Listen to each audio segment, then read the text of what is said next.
Goeiedag vriende, ons gaan in die volgende paar weke luister na oordenkings uit die sendbrief aan die Filippense. Vandag lees ons Filippense 1 vanaf verse 1 tot 11. Van Paulus en Timotheus, dienaars van Christus Jesus, aan almal in Filippi wat deur Christus Jesus aan God behoort, met hulle ouderlinge en diakens. Genade en vrede vir julle van God ons Vader en die Here Jesus Christus. Ek dank my God elke keer as ek aan julle dink. In al my gebede bid ek altyd met blydskap vir julle almal, omdat julle van die eerste dag af tot nou toe saamgewerk het aan die verkondiging van die evangelie. Ek is veral ook daarvan oortuig dat God, wat die goeie werk in julle begin het, dit end uit sal voer en dit sal volëindig op die dag wanneer Christus Jesus kom. Dit is ook heeltemal reg dat ek so oor julle almal dink, omdat julle my na aan die hart lê.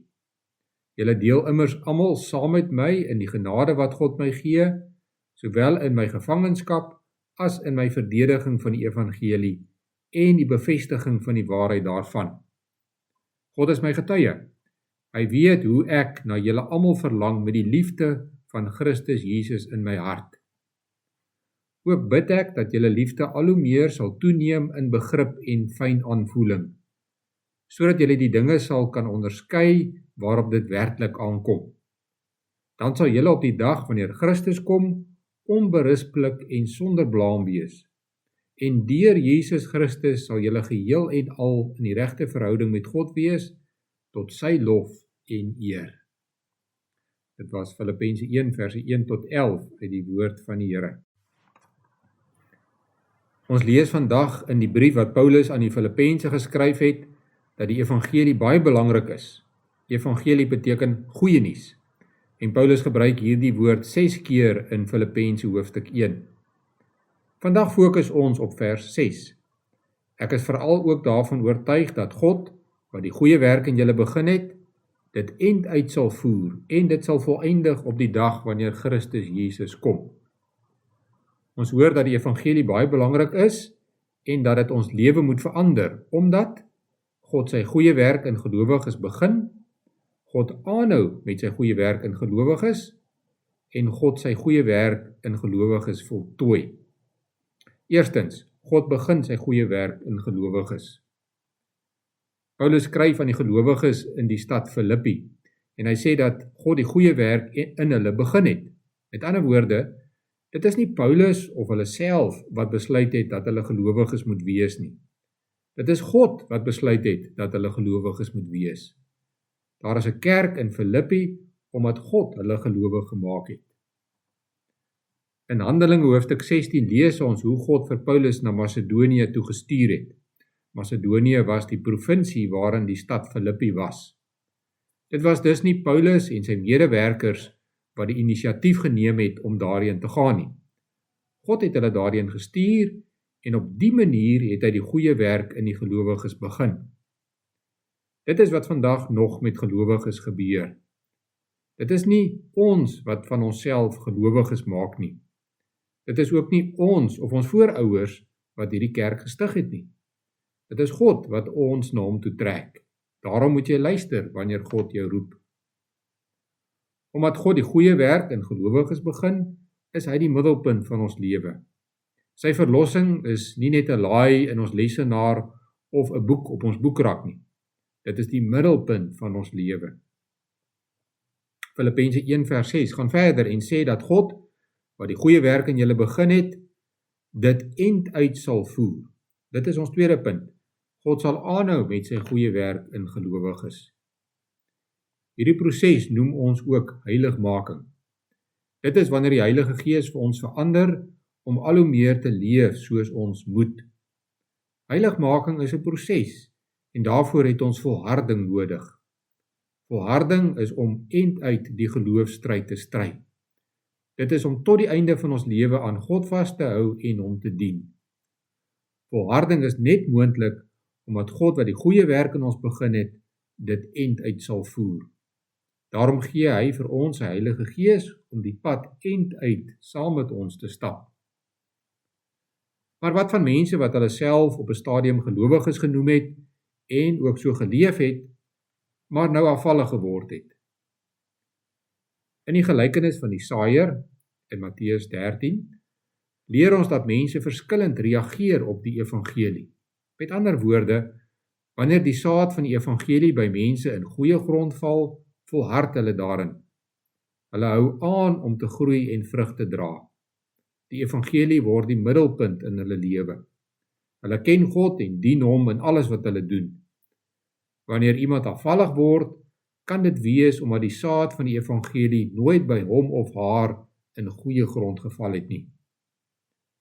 Maar dit kan ook gebeur dat iemand by wie die evangelie in goeie grond geval het, vir 'n tyd lank afvallig word. Soos byvoorbeeld Dawid wat met Batseba oorspel gepleeg het, of Petrus wat Jesus verloon het. Maar dan ontferm God hom weer oor hulle en trek hulle terug na hom toe.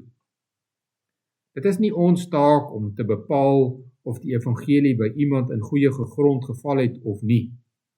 Dit is ons taak om uit te reik na afvalliges, want God gebruik ons ook om hulle na hom terug te bring. Wanneer ons self in sonde val of afvallig word, moet ons nie aan God se genade twyfel of in die sonde bly lê nie. God roep ons om elke keer weer na hom toe terug te kom. Paulus dank God vir die Filippense omdat hy daarvan oortuig is dat die evangelie by hulle in goeie grond geval het. Hulle volharding en lewenswyse getuig daarvan.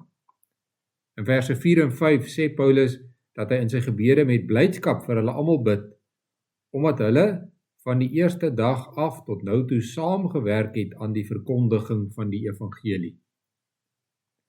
Ons het dus 'n wonderlike troos, en dit is dat God wat die goeie werk in ons begin het, dit end uitvoer. Hierdie wonderlike waarheid motiveer ons om te volhard.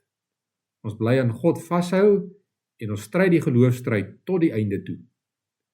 Daarom moet ons aanhou bid en Bybel lees. Ons moet aanhou leef soos kinders van God.